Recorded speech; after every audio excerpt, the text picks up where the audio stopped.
Alright, so today I decided what project I'm not going to work on this winter, and it is the CJ.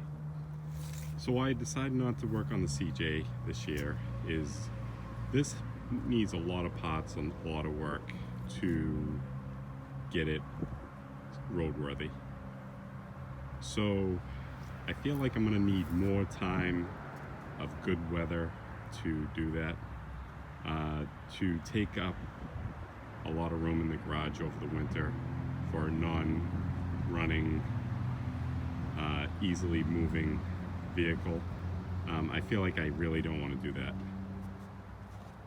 So what I decided to do is make a wood structure on the inside of the tub to reinforce it, so if snow piles up on this during the winter, it don't totally fall apart, because I really want to keep the outer skin intact, because that gives me a good form to reconstruct the tub.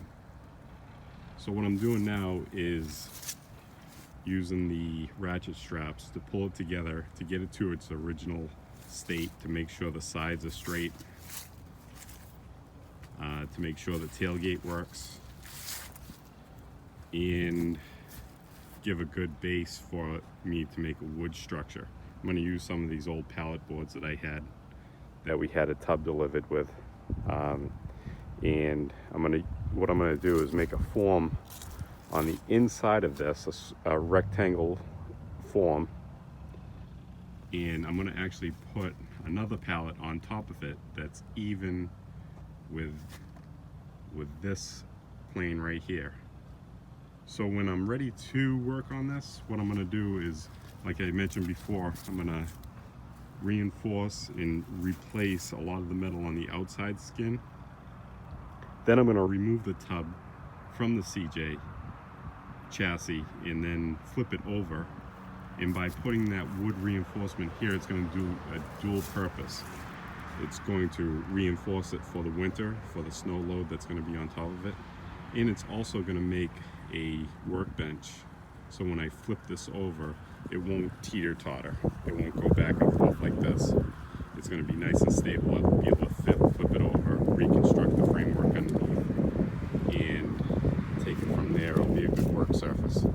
And for the little effort that it takes to do that, it's definitely worth it. So what I did is, to keep all the pieces together, I put the hood back on, so snow won't get in and around the motor. I won't have to worry about that. And actually the hood's in really good shape. It has a little pitting, a couple of dents, but that's the appeal of this vehicle. So that's what I'm going to do today, get that prepped up, get it covered, get it put away for this winter.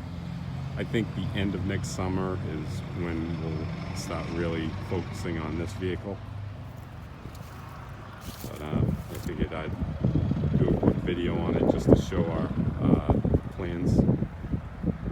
Okay, so now it's ready to be put away. I put the pallet on the top. I made a nice structure on the inside to hold the sides together. Screwed it to the body. I can actually always plug the holes from the screws after. I have a couple of screws going through the body, just to hold it together. But now it's nice and sturdy, won't move. So it's ready to put away. I'll throw a top over this, strap it down, and we'll be ready. So we'll revisit this in about, I would say about a year, maybe 10 months, 8 months. But I think it'll still good. The flat pallet on the top, that'll shed the water once I put a top on it, nice and flat. And then when I'm ready to do the body work, I can take the tub off, leave that pallet on there, then it'll lay nice and flat. It'll lay on this part here. Once it's flipped over, it'll lay on that part, and then it'll be nice and flat right across there. A nice work surface.